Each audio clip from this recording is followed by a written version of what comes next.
Hello student, કેમ છો? મજામાં? એકચ્યુઅલી મજામાં તો નથી, પરંતુ કહેવા ખાતર કહેવું પડે છે કે મજામાં છીએ. વિદ્યાર્થી મિત્રો, આ કોરોનાના સમયમાં આપણને બધાને તકલીફ પડે છે, એ વાત સાચી છે. પરંતુ આ એક સમય તો છે અને સમય જતો રહેવાનો છે, એટલે ચિંતા કરવાની જરૂર કોઈ રહેતી નથી. સમયનું કામ જ છે જવાનું. સમય ક્યારેય રોકાતો નથી. સમય, તમે કોઈ સાંભળ્યું છે, સમય ક્યારેય કોઈની રાહ જોતો નથી. તો આ ખરાબ સમય છે, તો ખરાબ સમય છે તો ત્યારે ચાલે છે. ક્યારેક એ તો જવાનું છે, એટલે કોઈ ચિંતા કરવાની જરૂર નથી. ખરાબ સમય પછી હંમેશા સારો સમય આવતો જ હોય છે. તો આપણે ચિંતામુક્ત થઈને ઓનલાઈન એજ્યુકેશન માણીશું. હવે વિદ્યાર્થી મિત્રો, આજે આપણે ધોરણ 12ની અંદર યુનિટ 4નો રીડ 1નો અભ્યાસ કરીશું. તો ચાલો વિદ્યાર્થી મિત્રો, તૈયાર થઈ જાઓ. દરેક વિદ્યાર્થી ધ્યાન આપશે. સારું, તો રીડ 1માં છે ધ એડજસ્ટમેન્ટ. આ એડજસ્ટમેન્ટ એટલે શું, એ સૌથી પહેલાં આપણે સમજવું પડશે. એડજસ્ટમેન્ટનો અર્થ થાય છે અનુકૂળ થવું અથવા જતું કરવું, બરાબર. ફોર એક્ઝામ્પલ, આપણે સંબંધોની જ વાત કરીએ. જો આપણે સંબંધો સાચવવા હોય, હા, તો એકબીજાને એડજસ્ટમેન્ટ થવું જરૂરી છે. જો એડજસ્ટમેન્ટ ન થઈએ, એટલે કે એકબીજાને અનુકૂળ ન થઈએ, હા, તો શું થાય તમને ખબર છે. ઘણાને એવું હોય છે કે ના, હું કહું એ જ થાય, તો બીજા એમ કે ના, આમ નહીં, આમ થવું જોઈએ. તો આવું બંને એકબીજાની ચર્ચા કરે તો શું થશે? જીત કરે તો શું થશે? ઝઘડો શરૂ થઈ જશે, બરાબર. એકબીજાને એડજસ્ટમેન્ટ થવું જોઈએ. બીજું, હવે એડજસ્ટમેન્ટનું એક સરસ તમને ઉદાહરણ આપી દઉં તો આજકાલ આપણે આ ઓનલાઈન એજ્યુકેશન મેળવી રહ્યા છીએ, બરાબર વિદ્યાર્થી. ઓનલાઈન એજ્યુકેશન કેટલા વિદ્યાર્થીઓને પસંદ નથી, કેટલાકને કે આ ઓનલાઈનમાં સર શું ભણાવે છે ખબર પડતી નથી, આંખોની તકલીફ થાય છે, કોઈને બીજી આ છે, ઘણી બધી તકલીફો થાય છે બધાની જાતે. પરંતુ શું કરીએ, આપણે હવે સમય એવો છે એટલે એડજસ્ટમેન્ટ થવું જરૂરી છે. તો તમારે જેમ કે અમને પણ ઓનલાઈન એજ્યુકેશન ઓછું ફાવતું હતું, ભણાવવું કેવી રીતે શું કરવું, કોઈ તકલીફ ઘણી રહેતી હતી, ફાવતું પણ નહોતું. છતાં પણ ધીરે ધીરે એડજસ્ટમેન્ટ એટલે કે અનુકૂળ થઈ ગયા. તો હવે થોડી આપણે સ્પીડ પકડાય છે. એમ તમને પણ હવે સમયાંતરે ધીમે ધીમે એડજસ્ટમેન્ટ થઈ જશો, એડજસ્ટ થશો, એટલે તમને પણ ફાવવા લાગશે. તો આ એડજસ્ટમેન્ટ એટલે કે એકબીજાને અનુકૂળ થવું, બરાબર. એટલે કે જતું કરવું, એડજસ્ટ થવું એકબીજાને, બરાબર. અહીંયા નાના નાનીની એક સ્ટોરી છે. નાના નાની એટલે કે આપણા મમ્મી પપ્પાના જે આપણા મમ્મીના મમ્મી પપ્પા હોય છે, એ આપણને નાના નહીં આપણે એમને કહેતા હોય છે. તો આ એમની સારી વાર્તા છે, આપણે સમજીએ. એ બંને વચ્ચે ક્યારેક ઝઘડા થતા હોય છે અને પછી એ એકબીજા સાથે કેવી રીતે એડજસ્ટમેન્ટ કરતા હોય છે, અનુકૂળ, તેનું સારું એક્ઝામ્પલ આપ્યું છે. તો આપણે આમાંથી ઘણું શીખવા મળ્યું છે. બહુ આપણે હૃદય સ્પર્શી જાય એવી સ્ટોરી છે. તો આપણે વિદ્યાર્થી મિત્રો ધ્યાન આપીશું. ઓકે, તો હું શરૂઆત કરું છું વિદ્યાર્થી મિત્રો. જો આપણે પહેલાં વાંચીએ. It was a mistake not to take nana our grandfather to the funeral of our grandmother our nani. It was a mistake not to take nana. તો અમારી એક ભૂલ હતી. કેવી ભૂલ હતી? તો not take nana our grandfather. નાના, આપણે એમને નાના કહીએ છીએ, અંગ્રેજીમાં એને ગ્રાન્ડફાધર કહે છે, એટલે કે દાદા. એ ટુ ધ ફ્યુનરલ એટલે અંતિમ વિધિ ઓફ અવર ગ્રાન્ડમધર, એટલે કે અમારી જે નાની હતી અથવા ગ્રાન્ડમધર એટલે દાદી. તો એ દાદીના ફ્યુનરલ એટલે કે અંતિમ વિધિમાં અમે લઈ ના ગયા નાનાને, દાદાને લઈ ના ગયા, એ અમારી ભૂલ હતી, એવું એમના પૌત્રો કહે છે. તો હવે જ્યારે એમની નાનામી જઈ રહી હતી ત્યારે, એટલે કે એમને લઈ જતા હતા ત્યારે નાના શું કહે છે એ જુઓ, સાંભળીએ આપણે. ગો ટેક હર અવે, whisper into her ears that I too am on the way. તો નાના એટલે કે દાદા કહે છે, ગો ટેક હર અવે, લઈ જાઓ, કે એને લઈ જાઓ, એને લઈ જાઓ, એવું કહે છે. વિસ્પર એટલે કે ધીમેથી કાનમાં કહેવું. તો એ ધીમેથી આવી રીતે કહે છે to her ears that I am to the way, કે હું પણ હવે રસ્તામાં છું, તો હું જા કે હું આવું છું. નોટ ફાર બિહાઇન્ડ, તારાથી હવે ઘણો દૂર નથી, એટલે કે તારી પાછળ હું પણ આવીશ. Tell her I will see her in the beyond, અને પાછું એવું પણ કહે છે કે ટેલ હર, કે એને કહેજો કે હું એને બિયોન્ડ એટલે કે પરલોકમાં, સ્વર્ગમાં એને હું તને મળીશ, એટલે કે તારા પછી તારી પાછળ હું પણ આવું છું. આવું નાના કહે છે. હવે પૌત્રો શું કહે છે? With heavy hearts we hoisted nani's bier over our shoulder, એટલે કે ખૂબ જ હેવી હાર્ટ, એટલે કે બહુ ભારે હૈયે અથવા હૃદય. હોઇસ્ટ એટલે કે ઊંચકવું, બરાબર, ઊંચકી જગ્યાએ. નાની જ બાયર, એટલે નાની જ બાયર, બાયર એટલે કે એમની જે નનામી છે અથવા આપણે એને ઠાઠડી કહીએ છીએ એ ખૂબ જ ભારે હૈયે અમે એમને ઊંચકી, એમની નનામીને ઓવર અવર શોલ્ડર એટલે કે અમારા ખભા પર. આઈ ટર્ન ટુ લુક, અને મેં પાછા વળીને જોયું. જસ્ટ વન્સ એન્ડ ફાઉન્ડ નાના stepping away from the balcony. તો જોયું તો નાના જે છે એ સ્ટેપિંગ અવે એટલે કે એમની બાલ્કની, આપણે રૂમ હોય ને રૂમની સાઈડમાં જે બાલ્કની હોય છે ને ત્યાં એ શું કરે, ઇન ટુ ધ રૂમ, એની રૂમમાં જતા જોયા. Pulling the door shut after him, દરવાજો ખેંચી અને પોતે એ એમના રૂમમાં અંદર જતા રહ્યા, દરવાજો બંધ કરીને એમના રૂમની અંદર જતા રહે છે. કોણ? નાના. He had lived with nani for over half a century. એ નાની સાથે લગભગ સેન્ચુરી એટલે 100 વર્ષ કહેવાય, બરાબર. તો હાફ સેન્ચુરી એટલે કે 50 વર્ષ, લગભગ 50 વર્ષ કરતાં પણ વધારે એ એટલે કે નાના, એ મતલબ નાના, તેમની સાથે જીવન ગુજાર્યું હતું.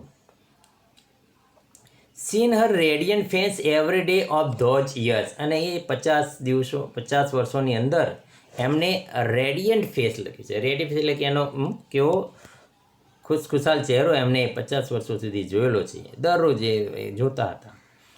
He must have been what about 85. હવે એમની ઉંમર લગભગ 85 વર્ષની થઈ ગઈ હતી, બરાબર.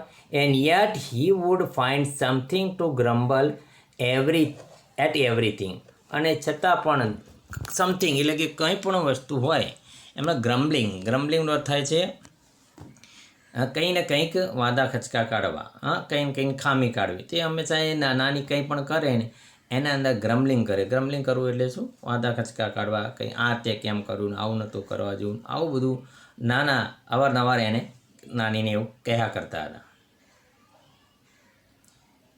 હી would keep quilling with her. ક્વિલિંગનો અર્થ થાય છે વાદ વિવાદ કરવા. તો આવી રીતે હંમેશા એ નાની સાથે આ બધા વાદ વિવાદ કર્યા કરતા. As if they were to people who had just married in the first flush of love. As if they were, જો અહીંયા ગ્રામરનો પોઈન્ટ આવ્યો છે, બરાબર. એઝ ઇફ ધે વેર એટલે કે જાણે કે તે એ લોકો એવી રીતે રહેતા કે જાણે કે હમણાં એમના લગ્ન કર્યા હોય. કેવી રીતે? First flush of love, first flush એટલે કે ઉભરો, એટલે એમને પ્રેમનો પ્રથમ ઉભરો થયો હોય અને જે વાદ વિવાદ સાથે ઝઘડતો હોય એવી રીતે. And we still discovering each other, અને જાણે હજુ એકબીજાની ભૂલો શોધતા હોય, જણાવતો હોય એવી રીતે ઝઘડતા હતા. એટ ટાઈમ્સ એ પેટી કોરલ, અને પછી એ વખતે પેટી એટલે કે નાનો, આમ સામાન્ય બાબતનો, કોરલ એટલે કે ઝઘડો, એક સામાન્ય બાબતનો ઝઘડો એમનામાં થઈ ગયા છે. Would push him into a long silence. Would put them into a long silence. એક નાનો સમથો ઝઘડો થયો છે, એમને બહુ લોંગ સાયલેન્સ એટલે કે બહુ અબોલા સુધી એમને કરી દે, બરાબર. એટલે એકબીજા સાથે બોલતા નથી ઘણા લાંબા સમય સુધી.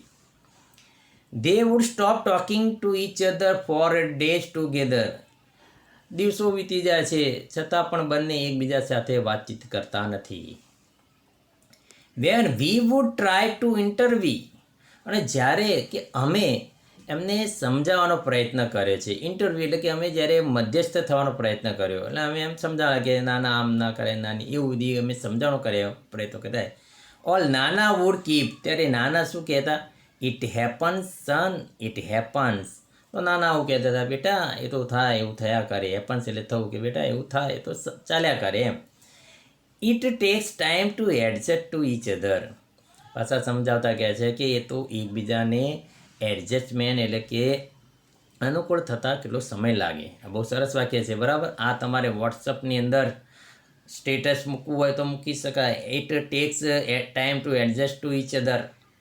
આપણે બધાને એકબીજાને સાથેને અનુકૂળ થવું હોય તો એમાં થોડો સમય લાગે, તરત ના થાય. ફોર એક્ઝામ્પલ આપણે ઓનલાઈન એજ્યુકેશનની આપણે શીખી રહ્યા છીએ તો એમાં પણ થોડુંક સમય લાગે, એટલે ધીરે ધીરે આપણે એડજસ્ટમેન્ટ થાય છે, એટલે એમાં સમય લાગે કોઈ પણ વસ્તુ હોય એમ કહેવાય.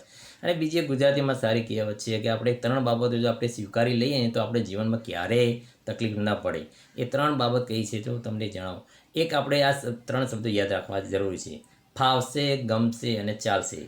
ફાવશે એટલે કોઈ પણ વસ્તુ આપણને ગમે તે લઈ જાય, નાનો રૂમ આપી ગયો તો આ ફાવશે. તમને ન ગમે એવી વસ્તુ આપી દે ને તમે કહો હા મને ગમશે. હા, અને કોઈ તમારી પાસે એવું નથી, ફોર એક્ઝામ્પલ તમારી પાસે સ્માર્ટ મોબાઈલ નથી, તમને નાનો ગમે તે મોબાઈલ જે ફાધર લઈ આપે તમે કહો કે ચાલશે. તો હવે આ 3 વસ્તુ જો આપણે જીવનમાં ઉતારી દઈએ તો આપણે ક્યારેય તકલીફ પડે નહીં. પણ એ ઉતારવી અઘરી છે, પણ લોકો સમજતા નથી. તો આપણે આ બધું કરવું છે તો એટલે મીન્સ એડજસ્ટમેન્ટ થવું જોઈએ. કોઈ પણ બાબત હોય, ફાવશે, ગમશે ને ચાલશે, બસ જીવનમાં આ ઉતારી લો ને તો તમે જીવનમાં ક્યારેય તકલીફ પડે નહીં. અને આ વાત વિદ્યાર્થીમાં મિત્ર સાચી છે, પણ લોકો જલ્દી આ કહેવા પણ કોઈ જલ્દી ઉતારતું નથી. બરાબર, આગળ જે વિદ્યાર્થી મિત્રો, it was fun listening to him talk. It was fun listening to him talk. એમની સાથે નાના નાની સાથે વાતો કરવી ખૂબ હોય. ખબર આપણે એને નાના નાની હોય તેમની સાથે વાતો કરવી ગમતી હોય, તો આ પૌત્રોને પણ એમના નાના નાની સાથે વાતો કરવી ગમતી હતી. મધર વુડ ઓલવેઝ રિપ્રેન્ડ અસ. મધર એટલે એ પૌત્ર, એમની મમ્મી એ શું કહે છે? ઓલવેઝ એટલે કે હંમેશા, રિપેન્ડ અસ અમને હંમેશા શું કરે? ઠપકો આપે. કેવો ઠપકો આપે? You people provoke him and my mother has to bear the brunt. તમે લોકો જો છો એવા કે તમે લોકો પ્રોવોક કરો છો. પ્રોવોક એટલે કે ઉશ્કેરો છો, એટલે કે નાનાને તમે ઉશ્કેરો છો. And my mother has to bear the brunt, અને મારી મમ્મી એટલે કે એની નાની એને કહે છે સહન કરવું પડે છે. તમે બધા બોલો છો એટલે મારા દાદા જે છે મધર એ ઉશ્કેર્યો છો તમે, એટલે એ બધું સહન કરવું પડે છે મારી મમ્મીને એટલે કે એની નાનીને. હર મધર, દેખો અહીંયા વાક્ય છે હર મધર એટલે કે એની મમ્મીને. મીન્સ અવર નાની, મતલબ કે મારી નાની. And nani would hush out few words together from her toothless mouth. અને નાની વુશ આઉટ એટલે બોલવું, એટલે એના અવાજમાં નાની બોલે છે. શું કહે છે? From her toothless mouth. Toothless mouth એટલે કે દાંત વગરનું મોઢું, એટલે કે બોખા. એટલે એમના બોખા અવાજમાં મોઢાથી બોલે છે, be grateful that I have you I gave you 2 grandsons. કહે છે આભાર માન કે હું તને 2 પૌત્રો આપું છું. બરાબર, દીકરા આપું છું. Now for the love for God just shut up. અને પછી કે ના, હવે કે ભગવાન ખાતર તમે હવે ચૂપ થઈ જાઓ, એવું કહે છે. My brother and I were at a very young impressionable age when our father married a second time. હવે કે હું અને મારો ભાઈ એ કેવા હતા? એકદમ વેરી યંગ ઇમ્પ્રેશનેબલ એજ, એટલે કે આમ એમને હજુ સમજણ ના પડે એવી એમની ઉંમર હતી. એટલે કે આમ વધારે ખબર ના પડે એવી એમની ઇમ્પ્રેશનેબલ એજ હતી. હા, કંઈ ખબર ના પડે એ પ્રકાર એવી ઉંમર હતી. એ મીન્સ બહુ નાના હતા. When our father married a second time, તો કે જ્યારે એમના પિતાએ સેકન્ડ ટાઈમ મેરેજ કર્યા, એટલે કે બીજા લગ્ન કર્યા, ત્યારે કે મારી અને મારા ભાઈની ઉંમર ખૂબ જ ના સમજ ઉંમર હતી, એમ કહીએ તો ચાલે. He would often arrogantly parade into house with his new wife. તો એ મારા પિતા જે છે, હા, હી એટલે કે એના પપ્પાની વાત કરે છે. એરોગેન્ટલી એટલે કે આમ ગૌરવ સાથે પરેડ, આમ ઘરમાં પરેડથી જેમ આવે, વિથ હિઝ ન્યૂ વાઇફ એટલે કે એમની નવી પત્ની સાથે આમ પરેડ કરીને આવતા હોય ને એવી રીતે આવે, ગૌરવ સાથે, અભિમાન સાથે આવે. But mother was helpless. પણ એમની મધર એટલે કે છોકરાઓની મમ્મી છે કેવી હતી? હેલ્પલેસ. એટલે કે નિસહાય, એમાં બિચારી હતી, કંઈ ખાસ બોલે નહીં એમ, એટલે સહન કરતી. Helpless. There was nothing she could do about it. બિચારી કંઈ કરી શકે તેમ પણ હતી નથી. બરાબર, there was nothing she could do about it, અને એ પાછું કંઈ પણ કરી શકે તેમ હતી નહીં. બટ નાની ફાઉટ વિથ હર. પણ એના નાની જે છે એ શું ઝઘડતા હતા. એની બદલે કોણ લડે? એના નાની. એટલે એની મમ્મી તો બહુ સાવ હેલ્પલેસ હોય છે, નિશા, એટલે આમ બધું સહન કરવાવાળી, એ કંઈ ઝઘડતા નથી. પણ એના નાની જે છે એ જબરા છે. એ શું કરે? Fought with her and scooped the two of us into her arm. અને એમને બંનેને, સ્કૂપ એટલે તેડી લેવું, અમને બંનેને તેડી લે છે. એન્ડ ઇન્ટુ હર આર્મ, તેના હાથમાં અમને તેડી લે છે નાની. And brought us into her house, અને નાની અમને તેમના ઘરે લઈ જાય છે. સેઇંગ પાછા શું કહેતા છે, you want to rot here, એટલે એની છોકરીને કહે છે કે તારે અહીંયા સડવું હતો સડ, રોટનો અર્થ થાય છે સડવું, કે તારે સડવું હતો સડ, મરવું હતું માર, એવું કહે છે એમ. ડુ શો, જે કરવું એ કર, એમ કે do so, but I am not letting my grandchildren stay here to get thrashed by their stepmother. તારે જેમ કરવું એમ કર, તારે અહીંયા સડવું તો સડ, તારે જે કરવું એ કર, પરંતુ હું તો જાઉં છું, લેટિંગ માય ગ્રાન્ડ ચિલ્ડ્રન, મારા જે બાળકો જે છે, પૌત્ર છે, એને લઈને હું જાઉં છું. એને કહે છે here to get thrashed by their stepmother. Stepmother એટલે એની સાવકી મમ્મી જે કહે છે, એટલે એના પપ્પા નવા મેરેજ કરીને આવે ને, એટલે એને બે મમ્મી થઈ ને, એટલે બીજી મધર છે એને સ્ટેપ મધર કહે છે, એટલે કે સાવકી મધર, કે મારે તેની સાવકી મધરમાં જે છે એની માર ખાવા દેવી નથી. મિત્રો, વિદ્યાર્થી મિત્રો, અહીંયા થ્રેશ એટલે મારું, બરાબર. આગળ જે વિદ્યાર્થી, if anyone got her way with નાના, ઇટ વોઝ નાની. જો કોઈ પણ નાનાને સાથે મળી જાય કોઈ વાત રસ્તામાં, તો એ કોણ હતા? ઇટ વોઝ નાની, એટલે કે એમને નાના એમને સમજાઈ શકે, નાનાને બીજું કોઈ સમજાઈ શકે નહીં, તો નાનાને સમજાવી શકે કોણ હતા? માત્ર નાની. She would tell it to his face. નાની કેવા હતા? ફેસ, જે મોઢું આપણે નથી કહેતા મોઢા ઉપર કહી દેવું, જે છે એના એટલે મોઢા ઉપર, એટલે કે ચહેરા ઉપર, એટલે કે મોઢા ઉપર જ કહી દેતા નાની. You will regret it. નાનાને કહે છે યુ વિલ રિગ્રેટ ઇટ, તમારે પછતાવું પડશે. ધ ડે આઈ ડાઈ, જ્યારે હું મૃત્યુ પામીશ ત્યારે તમારે પછતાવું પડશે. You don't speak with her with the mother of these two children, અને તમે આ બે બાળકોની માતાને પણ તમને બોલાવશે નહીં. They are also not going to talk to you, અને તેઓ પણ તમારી સાથે વાતચીત કરશે નહીં. You will sit all by yourself, તમારે એકલાને જ બેસી રહેવાનું છે. યોર સેલ્ફ, તમારી જાતે તમારે એકલે બેસી રહેવાનું છે. In the balcony and bath in the sun and your own loneliness. બાલ્કનીમાં કે બહાર બેસી રહેવાનું છે, અને બાથ એટલે કે સૂર્યપ્રકાશ, એટલે કે તડકામાં, સૂર્યના તડકામાં બેઠો તો તડકો ખાવાનો તમારે. એન્ડ યોર ઓન લોનલીનેસ, અને તમારે પોતાને એકલાપણામાં એકલા બેસી રહેજો એમ. પછી તમારો આવું સમય આવશે, એવું કહે છે નાનાને. કોણ? નાની. તો નાના શું કહે છે? નાના વુડ સે બેરલી ઓડિબલી. બેરલી એટલે કે ભાગ્ય જ, અને ઓડિબલી એટલે કે સંભળાય, આમ ભાગ્ય જ સંભળાય એવી રીતે, એટલે ધીમેથી કહે છે. આઈ એમ ઓલ્ડર દેન યુ. અરે, તારા કરતાં તો હું વધારે મોટો છું, એટલે કે હું મોટો છું તારા કરતાં. યુ જસ્ટ વેઇટ, તું રાહ જો. And watch who is going to first, you or I. તું રાહ જો, તારા કરતાં તો હું મોટો છું, જોઈએ કોણ જાય છે પહેલાં, તું જાય છે કે હું, એમ બંને વચ્ચે પાછો આવો ઝઘડો શરૂ થઈ જાય છે. કોના વચ્ચે? નાના અને નાની વચ્ચે. તો સી વુડ સિમ્પલી સી મતલબ નાની, તો નાની માત્ર એટલું જ કહે છે. શું કહે છે? Yes you will see. હા હા, તમે જોજો કોણ જાય છે, હું પહેલાં જાઉં છું કે તમે? જસ્ટ વોચ, માત્ર જોઓગે. એન્ડ નાની really did leave before you. અને બન્યું એવું કે ખરેખર નાની નાનાના પહેલાં જતા રહ્યા. Nana become all the more irritable now. હવે નાના તો ખૂબ જ કેવા થઈ ગયા? ઇરિટેબલ એટલે કે ચીડિયો સ્વભાવ થઈ ગયો. હવે તો એમને તો ખાલી વાતમાં આવું ઝઘડતા કહેતા, પેલું તો સાચું જ પડી ગયું. નાની એમના પહેલાં જતા રહ્યા, તો નાના શું થઈ ગયા? મોર ઇરિટેબલ, ખૂબ જ ચીડાવ સ્વભાવવાળા થઈ ગયા. As if he had lost wager, જાણે કે એ પોતે શું શરત હારી ગયા. વેગરનો અર્થ થાય છે શરત, કારણ કે એમને વચ્ચે ઝઘડામાં આવું થયું. એવું નાના કહેતા હતા કે હું પહેલાં મરી જઈશ, નાની કે ના હું પહેલાં મરીશ, એટલે આવી એકબીજાની શરત જાતી. તો નાનાને એવું અહેસાસ થયો કે ના, તો કે હું મારી એક શરત હારી ગયો, આ તો મારે પહેલાં મરી જવાનું હતું, અને એના પહેલાં આ નાની જ હતી, એટલે કે આ તો એમને એવું લાગ્યું કે હું એક શરત હારી ગયો, એટલે નાનાને પસ્તાવો થવા લાગ્યો. For a few days he took out his anger on his food.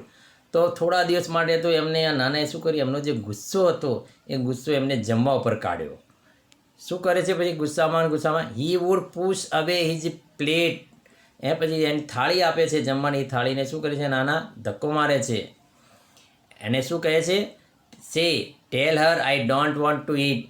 એને કહી દેજો કે મારે જમવું નથી, મારે ખાવું નથી. આવું નાના ગુસ્સામાં કહેવા લાગ્યા. અને પછી શું કરે છે? He impressed himself in the bedroom.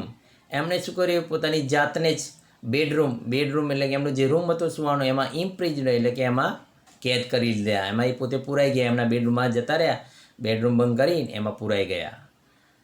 V removed a few of nani's belonging to make the room liable for nana. પછી અમે શું કર્યું, નાના માટે કેટલોક એમનો જે રૂમ હતો, એમને રહેવા લાયક રૂમ અમે થોડોક લઈ ગયા હતા. But he did not let us cart away nani's bed. પરંતુ અમને એ નાનીની જે બેડ એટલે કે નાનીની જે પથારી હતી એ અમને લઈ જવા લીધા નહીં. એટલે એમનો ખાટલો હતો એ અમને ના લઈ જવા દીધો. નાના એ શું કર્યું, દરેક વસ્તુ એમની જે બિલોંગિંગ હતી દરેક વસ્તુ એ અમને લઈ જવા દીધી. પરંતુ he did not let cart એટલે એમનો ખાટલો જે કહે છે એ હવે નાનીઝ બેડ, નાનીની બેડમાંથી એટલે નાનીના રૂમમાંથી એમનો ખાટલો હતો એ નાનાએ લઈ જવા દીધો નહીં. In A dry hollow course voice he said, અને એમના સૂકા અવાજમાં એમણે કહ્યું, શું કહે છે નાના, લેટ ઇટ બી, તેને એમને એમ રહેવા દો એમ. એટલે પેલો ખાટલો છે ને ના પાડે છે લઈ જવા, કે તેને તેમને તેમ રહેવા. Where else is she is going to sleep, તે ક્યાં સૂઈ જશે. એટલે અહીંયા હવે નાનાનું થોડું માનસિક સંતુલન ગુમાવી દીધું. એટલે નાના આવું કહે છે, ભાઈ એકચ્યુઅલી નાની તો મરી ગયા છે, હવે એ ક્યાં સૂવા આવવાના હતા. પરંતુ આવું એ બોલ્યા કરે છે, કયા કહે છે કે હવે એ ક્યાં સૂઈ જશે. સારું, અહીંયા આપણે પાર્ટ 1 પૂરો કરીએ છીએ. પાર્ટ 2 આપણે નેક્સ્ટ વિડીયોમાં જોઈશું. ત્યાં સુધી ગુડ બાય વિદ્યાર્થી મિત્રો.